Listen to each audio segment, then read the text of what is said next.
नमस्कार दोस्तों अगर आपको भारत और इंग्लैंड के बीच खेले जा रहे दूसरे टेस्ट मुकाबले के पहले दिन का खेल पसंद आया हो तो इस वीडियो को आप एक लाइक जरूर करें। इस वीडियो का लाइक टारगेट 100 लाइक है, तो इस वीडियो को आप दिल से लाइक जरूर करें। दोस्तों, भारत और इंग्लैंड के बीच 5 मैचों की टेस्ट श्रृंखला खेली जा रही है और इस रोमांचक टेस्ट सीरीज के दूसरे और एक और खतरनाक टेस्ट मुकाबले के पहले दिन क्रिकेट इतिहास की 2 सबसे बड़ी टीमें एक दूसरे से भिड़ी। इस बार शुभमन गिल की भारतीय टीम के सामने बेन स्टोक्स की इंग्लैंड की टीम खड़ी थी। इस रोंगटे खड़े कर देने वाले महामुकाबले में फिर एक बार लगातार दूसरे मुकाबले में इंग्लैंड के कप्तान बेन स्टोक्स ने टॉस जीता और बिना किसी संकोच पहले गेंदबाजी का फैसला लिया और भारतीय टीम को पहले बल्लेबाजी के लिए आमंत्रित किया। उसके बाद रनों की बारिश करने के इरादे से भारतीय टीम के 2 दिग्गज ओपनर बल्लेबाज मैदान में उतरे। यशस्वी जायसवाल और केएल राहुल के कंधों पर इस महामुकाबले में अपनी टीम को एक विस्फोटक और एक मजबूत ओपनिंग शुरुआत दिलाने की बहुत ही बड़ी जिम्मेदारी थी और पारी के पहले ही ओवर में एक गजब का चौका लगाकर यशस्वी जायसवाल ने विरोधी टीम के गेंदबाजों को अपने इरादे साफ तौर पर बता दिए थे। यशस्वी जायसवाल शुरुआत से ही इंग्लैंड की गेंदबाजी के लिए एक बहुत ही बड़ी परेशानी साबित हो रहे थे, लेकिन उनके साथ बल्लेबाजी कर रहे और पिछले मुकाबले में एक गजब की पारी खेलने वाले केएल राहुल इस मुकाबले में अपनी टीम के लिए कोई बड़ा कारनामा नहीं कर पाए और गेंदबाजी पर आए क्रिस वॉक्स ने केएल राहुल को पारी के 9वें ओवर में ही क्लीन बोल्ड कर दिया। केएल राहुल इस मुकाबले में 26 गेंद में बस 2 ही रन बना पाए थे।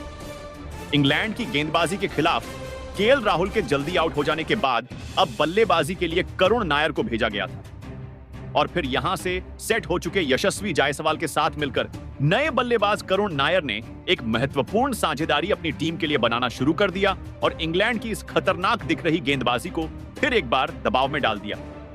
खास करके यशस्वी जायसवाल को रोकना इंग्लैंड की गेंदबाजी के लिए बहुत ही ज्यादा मुश्किल हो रहा था।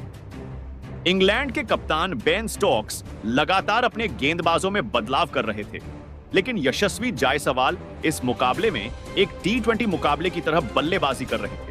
2 लगातार विकेट गिरने के बाद भारतीय टीम की रनगति बहुत ही धीमी पड़ चुकी थी, लेकिन सेट हो जाने के बाद रविंद्र जडेजा और शुभमन गिल की इस जोड़ी ने इंग्लैंड की गेंदबाजी पर फिर एक बार चौके लगाना शुरू कर दिया था।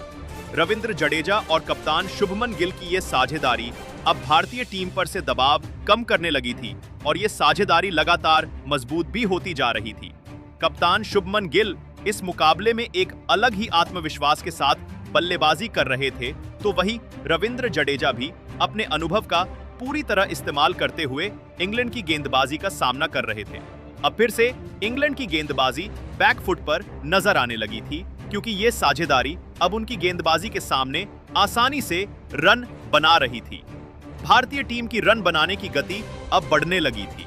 कप्तान बेन स्टोक्स इस साझेदारी को तोड़ने की पूरी कोशिश कर रहे थे, लेकिन उनके गेंदबाजों में से कोई भी ऐसा खिलाड़ी इस साझेदारी को हिला भी नहीं पा रहा था। और फिर तभी पारी के 80वें ओवर में गेंदबाजी पर आए जो रूट के खिलाफ भारतीय कप्तान शुभमन गिल ने 2 लगातार चौके लगाए और इन 2 चौकों के साथ भारत के इस नौजवान कप्तान ने लगातार दूसरे टेस्ट मुकाबले में अपना एक और ऐतिहासिक शतक पूरा कर लिया। कप्तान शुभमन गिल ने इस शतक से पूरी इंग्लैंड की गेंदबाजी को घुटनों पर ला दिया था। भारतीय टीम के हर एक खिलाड़ी ने अपने कप्तान की इस लाजवाब पारी के लिए खड़े होकर तालियां बजाई थीं। तो वही शतक लगाने के बाद भी भारतीय कप्तान शुभमन गिल और रविंद्र जडेजा की ये जोड़ी रन बनाने से नहीं चूक रही थी। इंग्लैंड की गेंदबाजी इस पहले दिन के अंतिम बचे हुए ओवरों में भारतीय टीम की इस साझेदारी को तोड़ने की पूरी कोशिश कर रही थी, लेकिन भारतीय कप्तान शुभमन गिल और रविंद्र जडेजा की इस जोड़ी ने आखिरी के ओवरों में कोई भी गलती नहीं करी, जिस वजह से इंग्लैंड की टीम को कोई भी और ज्यादा विकेट नहीं मिला। और फिर इस पहले दिन के अंत में भारतीय टीम ने 5 विकेट के नुकसान पर 310 रन स्कोर बोर्ड पर लगा दिए हैं, जहां पर शुभमन गिल और रविंद्र जडेजा की ये साझेदारी 99 रनों की हो चुकी है। दोस्तों, इस दूसरे टेस्ट मुकाबले के पहले दिन भारतीय टीम के बल्लेबाजों ने शानदार प्रदर्शन करके दिखाया। इंग्लैंड की गेंदबाजी लगातार विकेट लेने से चूक नहीं रही थी, लेकिन ऐसे में भी भारतीय टीम के खतरनाक बल्लेबाजों ने अपनी टीम को रुकने नहीं दिया। भारतीय कप्तान शुभमन गिल अब पूरी तरह इस मुकाबले में सेट हो चुके थे और एक संभली हुई लेकिन एक मजबूत पारी इंग्लैंड की इस खतरनाक गेंदबाजी के सामने खेल रहे थे। तो वहीं अब उन्हें नए बल्लेबाज ऋषभ पंत का भी साथ मिलने लगा था। ऋषभ पंत अब अपने असली रंग में वापसी करते हुए नजर आ रहे थे। इंग्लैंड की गेंदबाजी के खिलाफ अब ऋषभ पंत अपने ही अंदाज में बल्लेबाजी करते हुए दिख रहे थे। ऋषभ पंत का इस तरह बल्लेबाजी करना इंग्लैंड की टीम के लिए बहुत ही बड़ी खतरे की घंटी थी, क्योंकि इंग्लैंड की पूरी गेंदबाजी ऋषभ पंत की इस अजीबोगरीब बल्लेबाजी से पूरी तरह वाकिफ थी। मुश्किल में फंसी इंग्लैंड की गेंदबाजी को किसी भी हालत में ऋषभ पंत का विकेट अब लेना बहुत ही ज्यादा जरूरी हो चुका था। लेकिन इसी बीच भारतीय कप्तान शुभमन गिल ने इस मुकाबले का एक और महत्वपूर्ण अर्धशतक पूरा कर लिया।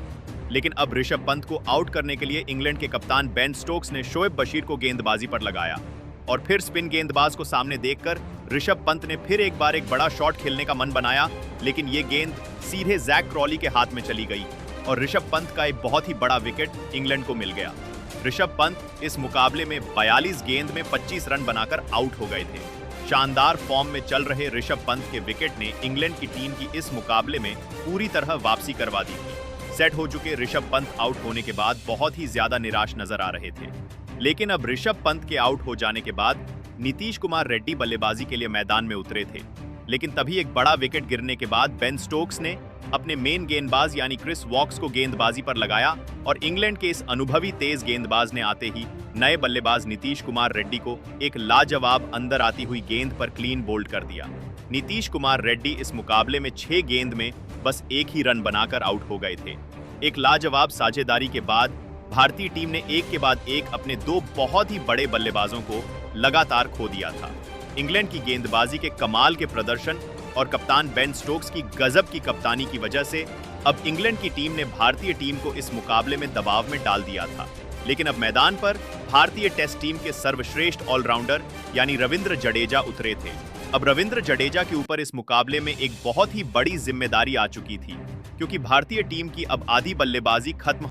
पिछले मुकाबले में भारतीय बल्लेबाजी को सबसे ज्यादा परेशानी में डालने वाले जोश टंग के खिलाफ तो यशस्वी जायसवाल बहुत ही ज्यादा आक्रामक बल्लेबाजी कर रहे थे और फिर इसी बीच एक शानदार चौका लगाकर यशस्वी जायसवाल ने इस मुकाबले का एक धमाकेदार अर्धशतक पूरा कर लिया।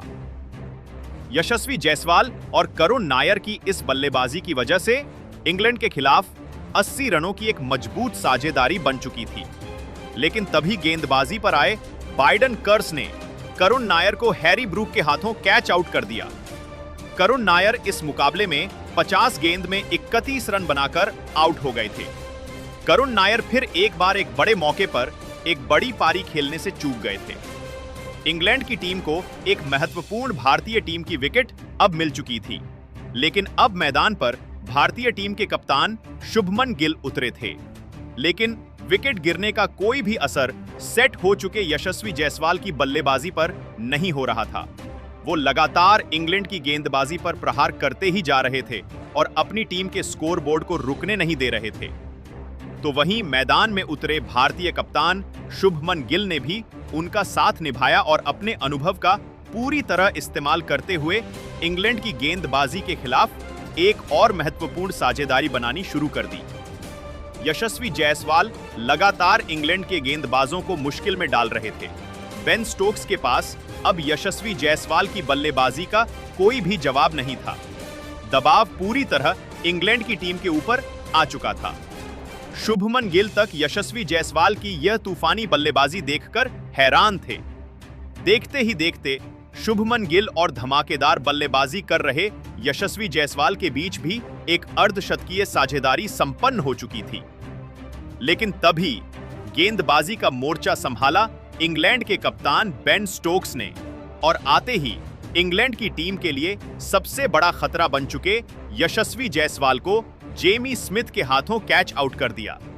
अब मैदान पर पहले टेस्ट मुकाबले की दोनों ही पारियों में शतक लगाने वाले ऋषभ पंत मैदान में उतरे थे और फिर सेट हो चुके भारतीय टीम के कप्तान शुभमन गिल के साथ मिलकर गजब के फॉर्म में चल रहे ऋषभ पंत ने भारतीय टीम को इस विकेट के दबाव से बाहर निकाला और फिर एक बार बेन स्टोक्स और इंग्लैंड की पूरी गेंदबाजी के सामने एक और